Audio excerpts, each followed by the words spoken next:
chicken.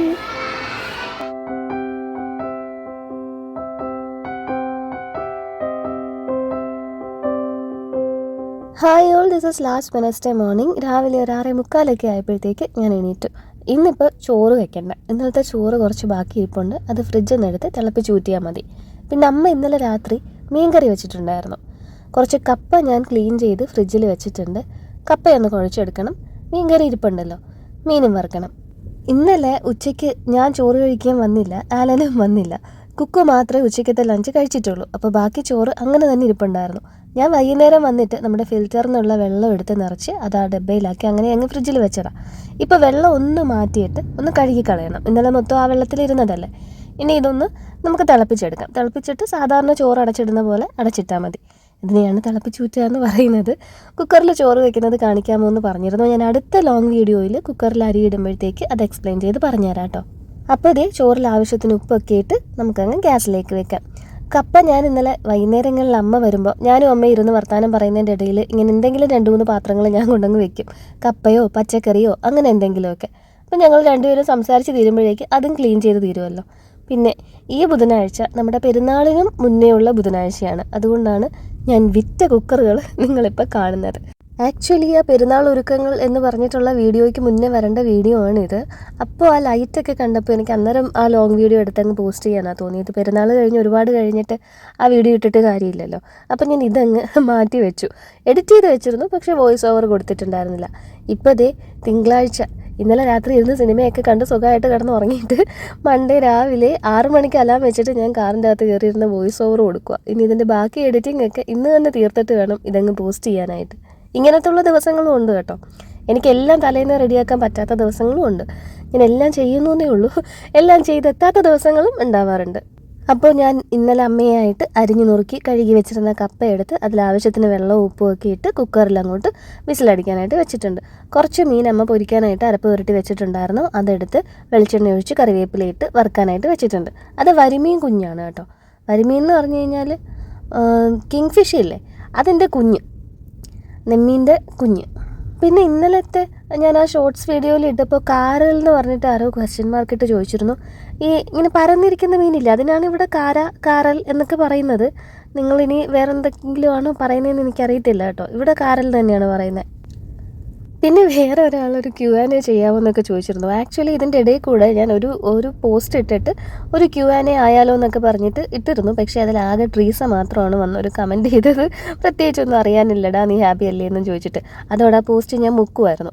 ഞാൻ post ഇടുന്നത് subscribers ആരും കാണാറില്ല. അതുകൊണ്ടാണ് ഞാൻ പിന്നെ വിചാരിച്ചത് ചിലപ്പോൾ ആർക്കും Q&Aയിൽ താല്പര്യമില്ലായിരിക്കുമെന്ന്. ചാനലിൽ നിങ്ങളിപ്പോൾ ഈ വീഡിയോ കാണുന്ന സമയത്ത് തന്നെ ഒരു പോസ്റ്റ് വന്നിട്ടുണ്ടാവും. ഞാൻ Q&Aക്കുള്ളൊരു പോസ്റ്റ് അല്ലാണ്ട് കമ്മ്യൂണിറ്റി പോസ്റ്റിൽ ഇടാം. അപ്പോൾ നിങ്ങൾക്ക് എന്തെങ്കിലും ക്വസ്റ്റ്യൻസ് ചോദിക്കാനുണ്ടെങ്കിൽ അവിടെ പോയി ആ ക്വസ്റ്റ്യൻ പോസ്റ്റ് ചെയ്യണം. 10 ചോദ്യങ്ങളായിട്ടില്ലെങ്കിൽ ഞാൻ Q&A ചെയ്യത്തില്ല. അത് പണ്ടേയുള്ള പോളിസിയാണ്. ഒരു പ്രാവശ്യം ഇതിന് മുമ്പ് Q&A ചെയ്തിട്ടുള്ളൂ. പിന്നെ രണ്ടാമതാണ് പാളിയത്, ആരും ചോദിക്കാണ്ടിരുന്നത്. 10 ക്വസ്റ്റ്യൻ ഉണ്ടെങ്കിൽ ഞാൻ Q&A ചെയ്യുന്നതായിരിക്കും. അപ്പോൾ ഇന്നത്തെ ബ്രേക്ക്ഫാസ്റ്റിന് ഇന്നലെ കുറച്ച് തേങ്ങയും ശർക്കരയൊക്കെ കൂടെ ഞാനിങ്ങനെ ചേർത്ത് വെച്ചിട്ട് വിളയിച്ച് വെച്ചു എന്നൊക്കെ പറയുന്നേക്കാം. ഇല്ല, ഞാൻ ചുമ്മാ തിരുകി അതിൽ ശർക്കരയും ചീകി വെച്ചിട്ടുണ്ടായിരുന്നു. എനിക്കിങ്ങനെ കൊഴുക്കട്ട ഇലയപ്പമൊക്കെ കഴിക്കാനായിട്ടൊരു മോഹം തോന്നിയിട്ടേ. അപ്പോൾ ഇന്ന് രാവിലെ ഞാൻ ഇടിയപ്പത്തിൻ്റെ മാവ് കുറച്ച്, മൈദ മാവ് കുറച്ച്, ഇത് രണ്ടും കൂടെ മിക്സ് ചെയ്ത് പച്ചവെള്ളത്തിൽ, ഇടിയപ്പം ഈസി ഇടിയപ്പം പൊടിയാണ്, അപ്പോൾ പച്ചവെള്ളത്തിൽ കുഴച്ചാൽ മതി, ചൂടുവെള്ളത്തിൽ കുഴക്കണമെന്നില്ല. അപ്പോൾ അത് വെച്ചിട്ട് ചെയ്താൽ നമുക്കിത് പെട്ടെന്ന് എടുക്കുകയും ചെയ്യാം. ആവി വരുന്ന പാടെ തന്നെ സാധനം വേവുകയും ചെയ്യും. അപ്പോൾ മൈദയും ഇടിയപ്പം പൊടിയും രണ്ടും കൂടെ ഈക്വൽ എന്ന് പറയാൻ പറ്റത്തില്ല. ഇടിയപ്പം പൊടി ഒരു 1/4 പോർഷൻ മൈദ, ഇത് രണ്ടും കൂടെ നന്നായിട്ട് പച്ചവെള്ളത്തിൽ തന്നെ കുഴച്ച്, ഈ ഇലയൊക്കെ ഇന്നലെ രാത്രി തന്നെ വെട്ടി വെച്ചിരുന്നതാണ് കേട്ടോ. അതാണ് ഈ ഊട്ടപാത്രത്തിൽ അത് അങ്ങനെ ഇരുന്നത്. ഞാൻ രാത്രി കഴുകി അങ്ങനെ സെറ്റ് ചെയ്ത് വെച്ചതാണ്, വെള്ളമൊക്കെ വാർന്നിരിക്കാനായിട്ട്. ആ ഇലയ്ക്കകത്തോട്ട് മാവ് പരത്തി വെച്ച് കൊടുത്തിട്ട് ഇന്നലെ തിരികെ വെച്ചിരുന്ന തേങ്ങയും ശർക്കരയും കൂടെ മിക്സ് ചെയ്തത് അതിനകത്തേക്ക് വെച്ച് കൊടുത്തു. എനിക്കും കുക്കൂനും കഴിക്കാനായിട്ട് കുറച്ച് മതിയല്ലോ. അലനൊന്നും ഇത് കഴിക്കത്തേയില്ല. നിലു പിന്നെ ഒരെണ്ണം കഴിച്ചാലായി. അവന് ഈ 2 വയസ്സല്ലേ ആയിട്ടുള്ളൂ. അവന് കൊടുക്കാൻ എളുപ്പവും അവൻ പെട്ടെന്ന് കഴിക്കുന്നതും അപ്പം, ഇഡ്ഡലി അങ്ങനെയുള്ള ആവിയിൽ വേവുന്ന സാധനങ്ങളാണ്. അപ്പം എങ്ങനെയൊക്കെ പോയാലും ഇവിടെ ഇല്ലെങ്കിലും ലില്ലിയമ്മച്ചിയോ അമ്മയോ അവന് വേണ്ടിയിട്ട് ഒരു ദോശയോ ഒരു അപ്പമോ ഒക്കെ ചുട്ടു വെച്ചിട്ടുണ്ടാവും. അവനുള്ള ഫുഡ് കാണും. പിന്നെ ഇതിങ്ങനെ ഇടയ്ക്ക് അവന് പരീക്ഷണാർത്ഥം അമ്മയ്ക്ക് വേണമെങ്കിൽ കൊടുത്തു നോക്കാം. ഇത്തിരിയൊക്കെ കഴിക്കും, ആ മധുരമൊക്കെ ഉള്ളതുകൊണ്ട്. പക്ഷെ എന്നാൽ ഒരു ടൈമിൽ ഒരു നേരത്തെ മീലായിട്ട് ഇതൊരെണ്ണം അവനെ കൊണ്ട് കഴിപ്പിക്കുന്നത് പാടായിരിക്കും. കപ്പ വെന്തിട്ടുണ്ട് കേട്ടോ, അത് നമുക്ക് ഊറ്റാം. ഇപ്പോൾ ഈ ഒരു പാത്രം ഫ്രീ ആയല്ലോ, അതിലല്ലേ വെച്ചിരുന്നതല്ലേ, അതിലോട്ട് ഇട്ടിട്ട് നമുക്കങ്ങ് ഊറ്റിയെടുക്കാം. പിന്നെ Q&Aയിൽ ക്വസ്റ്റ്യൻസ് പോസ്റ്റ് ചെയ്യുന്നവരുടെ ശ്രദ്ധയ്ക്ക്, എനിക്കിഷ്ടമില്ലാത്ത ചോദ്യങ്ങൾക്ക് ഞാൻ മറുപടി പറയത്തില്ല. അതുപോലത്തെ ടോപ്പിക്സാണ്. ഒന്ന് അബൌട്ട് മൈ ഫാദർ, ഞാൻ അതിന് റിപ്ലൈ ചെയ്യും എന്ന് പ്രതീക്ഷിക്കരുത്. And second thing is about siblings. ഞാൻ ഒറ്റമോളാണ്, അതിനെക്കുറിച്ചും ഇനി അങ്ങോട്ട് ചോദ്യങ്ങൾ വേണ്ട.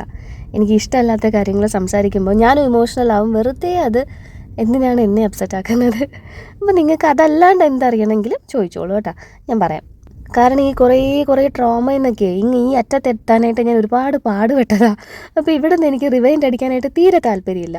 അപ്പോൾ അതേ കപ്പയ്ക്കായിട്ടുള്ള അരപ്പാണ് ഞാൻ റെഡിയാക്കി എടുത്തത്. കുറച്ച് തേങ്ങ, 2-3 ചെറിയുള്ളി, ഇത്തിരി മഞ്ഞൾപ്പൊടി, ഒരു 2 ചെറിയ പച്ചമുളക് ആയതുകൊണ്ടാണ് കേട്ടോ 2 ഇട്ടത്. ഇത് നമ്മൾ തോരനൊക്കെ അരയ്ക്കുന്നതിനേക്കാളും ഒരു ഇച്ചിരി കൂടെ ഒന്ന് അരച്ച് ഒരു പരുവത്തിന് എടുക്കുക. എന്ന് വെച്ചാൽ മീൻകറിക്ക് അരയ്ക്കുന്ന പോലൊന്നും വേണ്ട, തോരനേക്കാളും കുറച്ചുകൂടെ അരയണം. പക്ഷേ ഒത്തിരി പറ്റരഞ്ഞ് പോകണ്ട. ഇനി അത് ആ കപ്പയും ഒരിത്തിരി വെള്ളവും, കപ്പ വെന്തതിൽ നിന്ന് ഒരിത്തിരി വെള്ളവും കൂടെ ഒഴിച്ച് ഈ കലത്തിലേക്ക് വെച്ചിട്ടുണ്ടായിരുന്നു. അതിലേക്ക് ഈ അരപ്പും കൂടെ തട്ടിയിട്ട് ആ ഒരു വുഡൻ സ്പാറ്റുള കൊണ്ട് നന്നായിട്ട് കുത്തി ഇളക്കി പൊടിച്ചിട്ട് നമുക്ക് ഗ്യാസിലേക്ക് തന്നെ വെക്കാം. ഇനി ഇത് ഒന്ന് ചൂടാവണം. നമ്മളിപ്പോൾ അരപ്പ് ചേർത്തിട്ടല്ലേ ഉള്ളൂ, അരപ്പ് തീരെ ചൂടായിട്ടില്ലല്ലോ. അപ്പോൾ അതൊന്ന് നന്നായിട്ട് ചൂടാവട്ടെ. വെള്ളം ഇപ്പോൾ വറ്റും എന്ന് തോന്നിയത് കൊണ്ട് ഞാൻ വെള്ളം കുടിക്കുന്ന ഗ്ലാസ്സിൽ ഒരു ഇച്ചിരി വെള്ളം കൂടെ അതിലൊഴിച്ച് കൊടുത്തിട്ടുണ്ട്. പിള്ളേർക്കുള്ള പാലും വെച്ചു, അതിൽ ഷുഗറൊക്കെ ഇട്ടു. ഈ ഷുഗർ ടീ ബോട്ടിലിൻ്റെ ലിങ്ക് ഒരുപാട് പേര് ചോദിക്കുന്നുണ്ട്. ഞാനിത് മേടിച്ചത് ആമസോണിൽ നിന്നാണ്. പക്ഷേ അവിടെ ഞാൻ ഇപ്പോൾ സെർച്ച് ചെയ്ത് നോക്കുമ്പോൾ ഇതിൻ്റെ ബ്ലാക്കേ കാണിക്കുന്നുള്ളൂ. അതിനാണെങ്കിൽ തീരെ ഭംഗിയില്ല. സത്യസന്ധമായിട്ട് പറയട്ടെ, ബ്ലാക്ക് കാണാൻ ഒരു രസവുമില്ല, ഒരു എന്തോ പോലെ. അപ്പോൾ കറക്റ്റ് ലിങ്ക് എനിക്ക് കിട്ടുന്നില്ല. ആ പ്രോഡക്റ്റ് ഇല്ല ഇപ്പോൾ. അത് ഞാൻ അതിൻ്റെ കളർ വേരിയേഷൻസ് നോക്കുമ്പോൾ അവിടെ അത് കാണുന്നില്ല. വേറെ ഫ്ലിപ്കാർട്ടിലും മീഷോയിലും ഒക്കെ തപ്പിയിട്ടും ഈ കറക്റ്റ് പ്രോഡക്റ്റ് കിട്ടുന്നില്ല. ഇവിടെ ഇരിക്കുന്ന സകല സാധനങ്ങളുടെയും ലിങ്ക് കൊണ്ടുവന്ന് പോസ്റ്റ് ചെയ്യുന്ന എനിക്ക് അതൊരെണ്ണം മാത്രം തരാനായിട്ട് മടിയുണ്ടെന്ന് വിചാരിക്കരുത്. പിന്നെ അതുപോലെ തന്നെ അപ്പുറത്തെ കൗണ്ടർ ടോപ്പിൽ ഒട്ടിച്ചിരിക്കുന്ന ആ വൈറ്റ് ഗ്രാനൈറ്റ് സ്റ്റിക്കർ, അതും ഞാൻ അങ്ങനെ തിരക്കുമ്പോൾ എനിക്ക് ഈ ഒരു കോമ്പിനേഷൻ കിട്ടുന്നില്ല. ഇത് മേടിച്ചിട്ട് ഒരു വർഷമായി കാണും. പക്ഷേ നിങ്ങൾക്ക് സെർച്ച് ചെയ്യാം, marble wallpapers, oil proof, water proof എന്നൊക്കെ സെർച്ച് ചെയ്താൽ വേറെ സംഭവങ്ങൾ കിട്ടുന്നുണ്ട്. ഞാനത് ട്രൈ ചെയ്തുകൊണ്ടിരിക്കാം കേട്ടോ, ഐ വിൽ കീപ് ട്രൈ. അപ്പോൾ നമ്മുടെ ഇലയുടെയൊക്കെ റെഡി ആയിട്ടുണ്ട്. കപ്പ വെന്ത അതേ കുക്കറിൽ കുറച്ച് വെള്ളം വെച്ചിട്ട് അതിന് മീതെ മൊമോസ് മേക്കർ വെച്ചിട്ടാണ് ഞാൻ സ്റ്റീം ചെയ്തെടുത്തത്. ആ ഒരു കുക്കറുണ്ടല്ലോ, ഈ മൊമോസ് മേക്കർ വെക്കാനായിട്ട് കറക്റ്റ് പരുവാണ്. ഇനി ഈ മൊമോസ് മേക്കർ സ്റ്റീം ചെയ്യാനായിട്ട് താഴെ വെക്കാൻ പരുവത്തിനൊരു പാത്രം ഞാൻ ഈ കിച്ചണിൽ നിന്ന് കണ്ടുപിടിച്ചെടുക്കണം. അപ്പോൾ അതേ നമ്മുടെ ഇലയുടെയൊക്കെ സെറ്റായി, അതങ്ങോട്ട് മാറ്റി വെച്ചു. ഇനി ഇതെല്ലാം കഴുകിയെടുക്കാം. ഈ മൊമോസ് മേക്കറിൻ്റെ സാധനം അത് പനമ്പാ കൊണ്ടുണ്ടാക്കിയതുപോലെയാണ് എനിക്ക് തോന്നുന്നത്. അതും ഓൺലൈനൊന്നും അല്ല കേട്ടോ, ചേച്ചി ദുബായിൽ നിന്ന് വന്നപ്പോൾ കൊണ്ടുവന്നതാണ്. അതും നല്ല രീതിയിൽ നമുക്ക് വാഷ് ചെയ്യാം, പക്ഷേ നല്ല വെയിലത്ത് ഉണക്കിയിട്ട് വേണം തിരിച്ച് വെക്കാനെന്നേ ഉള്ളൂ. അപ്പോൾ അതേ ബ്രേക്ക്ഫാസ്റ്റ് സെറ്റായി, ലഞ്ചായി. അമ്മ വെച്ച് മീൻകറി ഞാൻ കാണിച്ചു തരാം. വരിമീൻ വെച്ചിട്ട് തന്നെയാണ് അമ്മ മീൻകറിയും വെച്ചിരിക്കുന്നത്. ഒരു 4-5 പീസസ് നല്ല കുറുകിയ മീൻകറി. അമ്മ ഈ ബാക്കി വരുന്ന രസം എടുത്ത് മീൻകറിയിൽ ചേർത്തിട്ടൊരു പരിപാടിയുണ്ട് കേട്ടോ, അങ്ങനെ വെച്ചിരിക്കുന്ന കറിയാണ് അത്. അപ്പോൾ എന്തായാലും നമുക്ക് കാപ്പി കുടിച്ചിട്ട് വരാം.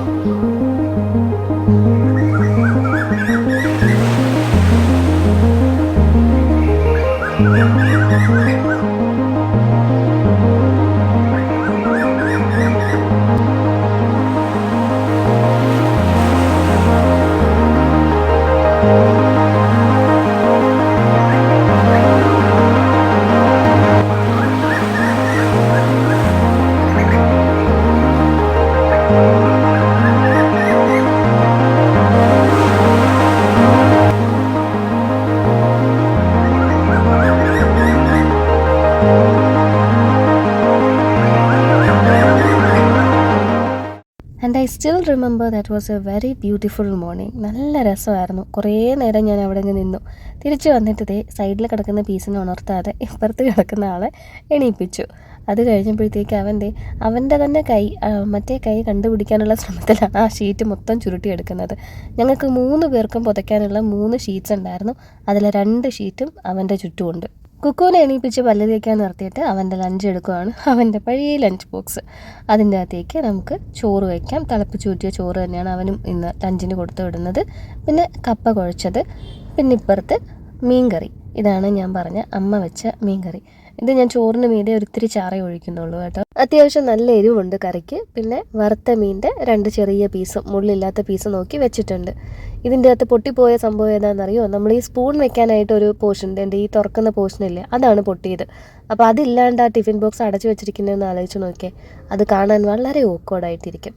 ആ സാധനത്തിൻ്റെ സൈഡും പൊട്ടി, നെടുകേന്നും പൊട്ടി, പിന്നെ ഒരു ക്ലിപ്പിൻ്റെ ഒരു ഇത്തിരി ഭാഗവും പൊട്ടിപ്പോയി. അപ്പോൾ ഒന്ന് ചിലപ്പോൾ എന്തെങ്കിലും ലീക്ക് ചെയ്യുമായിരിക്കാം. അതില്ലാണ്ട് യൂസ് ചെയ്യായിരുന്നു, പക്ഷേ ആ മേളിലത്തെ ടോപ്പ് ഇല്ലാണ്ട് ആ പാത്രം കാണാനായിട്ട് തീരെ ഭംഗിയില്ല. അപ്പോൾ ഇതേ ലഞ്ച് എടുത്ത് വെച്ചു, ലഞ്ച് ടവൽ വെച്ചു, അതിന് മീതെ സ്നാക്സിന് എപ്പോഴത്തെയും പോലെ ബിസ്ക്കറ്റ്സൊക്കെയാണ് വെച്ചത്. പിന്നെ നട്ട്സ് നമുക്ക് ഇരിപ്പുണ്ടല്ലോ ചേട്ടൻ കൊണ്ടുവന്ന്, അപ്പോൾ അതിൻ്റെ അകത്ത് നിന്ന് കുറച്ച് വാൾനട്ട്സ് എടുത്ത് വെച്ചിട്ടുണ്ട്. പിസ്ത എപ്പോഴും കൊടുത്തു വിടുമ്പോഴേ അയാൾക്ക് പൊളിച്ച് കഴിക്കാനായിട്ട് പാടാമെന്ന് പറയും. ചുമ്മാ അത് സമയം അത്രയും പോത്തില്ലേ, ഇൻ്റർവെല്ലിന് ഇങ്ങനെ ഓടി ചാടി ഇങ്ങനെ വെളിയിലിറങ്ങാനുള്ള നേരം പോത്തില്ലേ. അവർ മിസ്സുമാരാണെങ്കിൽ കഴിക്കുന്നത് നോക്കുകയും ചെയ്യും.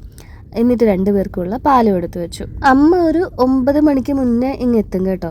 രാവിലത്തെ ബ്രേക്ക്ഫാസ്റ്റ് ഒന്നും അമ്മ കാര്യമായിട്ടൊന്നും ചെയ്യാറില്ല. എന്തെങ്കിലും ബോളോ അങ്ങനെ എന്തെങ്കിലുമൊക്കെ കഴിച്ചിട്ടായിരിക്കും വരുന്നത്. എന്നാലും ഞാനൊരു 2-3 എണ്ണം അമ്മയ്ക്ക് ഇവിടെ വെച്ചേക്കും. പ്രത്യേകിച്ച് ഇങ്ങനെ ഇലയുടെയൊക്കെ ആകുമ്പോഴത്തേക്ക് അതൊന്നും എന്തായാലും അമ്മ മെനക്കെട്ടിരുന്ന് ഉണ്ടാക്കി തിന്നാൻ പോകുന്നില്ല. അപ്പോൾ ഇവിടെ വന്നിട്ട് ഞാൻ പറയാം അതിൻ്റെ ബാക്കി എടുത്ത് കഴിക്കണം, എന്തോ അവിടെ വെച്ചിട്ടുണ്ടെന്നൊക്കെ. പിന്നെ ഈ സേമിയ ഉപ്മാവ് ഇതൊക്കെ ചെയ്യുമ്പോൾ അമ്മയ്ക്കും കൂടിയിട്ടുള്ളത് വെക്കും. പിന്നെ ഒരു കാര്യം ഞാൻ പറയാൻ മറന്നത്, ഗ്യാസിൻ്റെ പുറകിൽ കാണുന്ന ഷെൽസ് ഇല്ലേ, അത് ഞാൻ ഓൺലൈൻ മേടിച്ച് ഫിറ്റ് ചെയ്തതല്ല കേട്ടോ. അത് ഞാനല്ല, അതെൻ്റെ ഐഡിയ അല്ല, അത് മമ്മിയുടെ ഐഡിയ ആണ്. ഒരു മത്സ്യമൊക്കെ നീക്കം കിടന്നുറങ്ങുന്നു നോക്കും. കിച്ചൺ നമ്മൾ ഇതിന് മുമ്പ് ഞങ്ങളുടെ ഒരു മാരേജും അല്ല, കുക്കുവിൻ്റെ ഫസ്റ്റ് ബർത്ത്ഡേയുടെ ആ ഒരു സമയത്ത് വീടിൻ്റെ കുറച്ച് റിനോവേഷനൊക്കെ ഉണ്ടായിരുന്നു. ഈ ആക്ച്വലി ആ കാണുന്ന ഫ്രണ്ട് പോർഷനില്ലേ, ആ ഒരു വലിയ ഹോള്, നമ്മളിപ്പോൾ ആ ഒരു കാർപ്പറ്റും കേർട്ടനും ഒക്കെ ഇട്ടത്, അത് ഈ വീടിൻ്റെ ഭാഗമല്ലായിരുന്നു. ഈ വീടിൻ്റെ മുന്നിലോട്ട് ആ ഹോള് ഇറക്കി കെട്ടിയതാണ്. ആ ഒരു സമയത്ത് ഇവിടെയും പെയിൻ്റ് അടിക്കലും കാര്യങ്ങളും ഒക്കെ. പിന്നെ ഈ കിച്ചൻ്റെ നിങ്ങൾ ഈ കാണുന്ന ഭാഗത്തിന് നേരെ ഓപ്പോസിറ്റായിട്ടൊരു വിൻഡോ ആയിരുന്നു. അവിടെയാണ് ഇപ്പോൾ ഒരു ഷെൽഫ് പോലൊക്കെ ചെയ്തത്. ഇതൊക്കെ ചെയ്യുന്ന സമയത്ത് മമ്മി പറഞ്ഞിട്ടാണ് ആ ഗ്യാസിൻ്റെ പുറകിൽ ആ ഒരു 2 തട്ട് അലുമിനിയം ഫാബ്രിക്കേറ്റേഴ്സിനെ കൊണ്ട് ഉണ്ടാക്കി വെച്ചത്. അതിൻ്റെ പുറകിൽ മുമ്പ് ഞാനും മമ്മി ഈ കിച്ചണിൽ നിൽക്കുമ്പോൾ ഗ്യാസിൻ്റെ പുറകിൽ ചട്ടിയും കലമൊക്കെ ഇങ്ങനെ കമത്തി വെച്ചിരിക്കുന്ന ഒരു സ്പേസ് ആയിരുന്നു. അപ്പോൾ മമ്മി അന്ന് അവരെ കൊണ്ട് ചെയ്യിച്ച ആ 2 തട്ടിലാണ് ഇപ്പോൾ ഞാൻ ആ പ്ലാസ്റ്റിക് ബോട്ടിൽസ് വെച്ചിരിക്കുന്നത്. ഉറക്കത്തുനിന്ന് എണീറ്റ് വന്നിരുന്ന് സംസാരിക്കുന്നതുകൊണ്ടാണ് കേട്ടോ സൗണ്ടിന് ചെറിയൊരു വ്യത്യാസം. അങ്ങനെ ഇതൊക്കെ കഴിഞ്ഞ് ഞാൻ റെഡിയായി. ക്യാമറ ഇരിക്കുന്നത് കാണാതെയാണ് മങ്ക വന്ന് നോക്കിയത്. ഞങ്ങളിതേ സ്കൂളിലേക്ക് ഇറങ്ങുവാണ്. മൺഡേ, വെനസ്ഡേ, ഫ്രൈഡേ ആണ് സ്കൂളിൽ അസംബ്ലി ഉള്ളത്. അപ്പോൾ അസംബ്ലിക്ക് നമ്മൾ ബ്ലൂടൂത്ത് സ്പീക്കറിൽ പാട്ടിട്ടിട്ട് അതിൻ്റെ കൂടെ പിള്ളേരെ പാടിക്കുകയാണ് ചെയ്യുന്നത്. അപ്പോൾ ഈ വർഷം നമുക്ക് ആനുവൽ ഡേ ഉള്ളതുകൊണ്ട് തന്നെ ആനുവൽ ഡേക്ക് പ്രയർ സോങ് ഒക്കെ വേണമല്ലോ. പ്രയർ സോങ് ചിലപ്പോൾ മാറ്റിയിട്ട് നമ്മളത് അവരെ പഠിപ്പിക്കുന്നത് അങ്ങനെയാണ്. അവർ അസംബ്ലിയിൽ അതിൻ്റെ കൂടെ ഇങ്ങനെ പാടി വരുമ്പോൾ ഫൈനലി നമ്മൾ ആനുവൽ ഡേക്ക് ഓഡിറ്റോറിയത്തിലാണ് നടത്തുന്നത്. നമ്മുടെ സ്കൂളിൽ സ്പേസ് കുറവായതുകൊണ്ട് അവിടെ പ്രയർ സോങ് പാടാൻ നേരത്ത് കൊയറിൻ്റെ കൂടെ എല്ലാവരും പാടും. ഒരു പാട്ട് അവരെ കൊണ്ട് ഇരുത്തി പഠിപ്പിക്കുന്നതിനേക്കാളും എളുപ്പത്തിൽ അസംബ്ലിയിലെ പ്രയർ സോങ് പാടി അവരതങ്ങ് പഠിക്കും. ലാപ്പിൽ ഞാൻ ഓപ്പൺ ചെയ്യുന്നത് എൻ്റെ ഫേസ്ബുക്ക് പേജല്ല കേട്ടോ. സ്കൂളിൽ പോയിരുന്നിട്ട് ഞാൻ എൻ്റെ ഫേസ്ബുക്ക് പേജ് നോക്കാറില്ല അങ്ങനെ. ഇത് സ്കൂളിൻ്റെ FB പേജാണ്. ഇങ്ങനെ തമ്മിൽ ക്ലാഷ് ആവാണ്ടിരിക്കാൻ ഞാനത് എൻ്റെ ലാപ്പിൽ തന്നെയാണ് ആ ഒരു പേജ് സൂക്ഷിച്ചേക്കുന്നത്. അതിൽ മാത്രമേ ഞാൻ അത് ആക്സസ് ചെയ്യത്തുള്ളൂ. പിന്നെ ഇന്നൊരു അബദ്ധം പറ്റിയിട്ടുണ്ട്. അമ്മയ്ക്ക് അത്യാവശ്യമായിട്ട് ഒരിടത്ത് പോകണം, ആലനും സിസിജിയിൽ പോകണം. ഒരാൾ ദേ ഇവിടെ എത്തിയിട്ടുണ്ട്.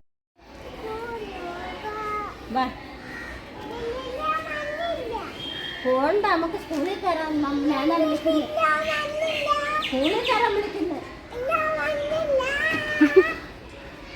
ഒരു 10 മിനിറ്റത്തേക്ക് ഇവനെ നിർത്തിയിട്ട് അമ്മയൊന്ന് പോയിട്ട് വന്നതാണ്. ഞങ്ങൾ പെട്ടു. അവൻ തിരിച്ച് വീട്ടിൽ പോകുന്നില്ല. എന്തൊക്കെ ചെയ്തിട്ട് ഇറങ്ങുന്നില്ല അതിനകത്തുനിന്ന്.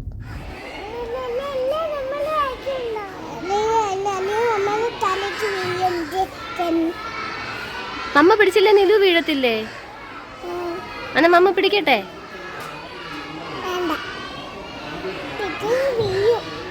എന്നാ വാ, ഇറങ്ങി വാ സ്ലൈഡിന്ന്.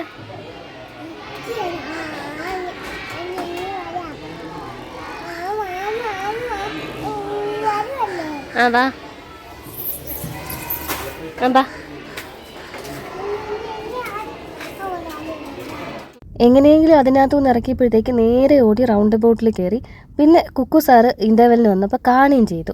അവന് വൈകുന്നേരത്തെ ഒരു ഇൻ്റർവെൽ ഉണ്ടല്ലോ, അതിനിറങ്ങി വന്നപ്പോഴാണ് ഞാനും ഇവിടെ നിൽക്കുന്നത് കണ്ടത്, റൗണ്ട് അബൌട്ടിൽ ഇവനും ഇരിക്കുന്നത് കണ്ടത്. എനിക്കാണെങ്കിൽ ലാസ്റ്റ് അവർ ക്ലാസ്സും ഉണ്ട്. 18ാമത്തെ അടവും 19ാമത്തെ അടവും 100ാമത്തെ വല്ല അടവുണ്ടെങ്കിൽ അതുമൊക്കെ കൂടെ എടുത്തിട്ട് വേണം ഇവനെ ഇനി ഇവിടുന്ന് പറഞ്ഞു വിടാനായിട്ട്. അപ്പം ഞാൻ എങ്ങനെയും ഇവനെ പറഞ്ഞു വിടട്ടെ. നമുക്ക് നാളെ കാണാം.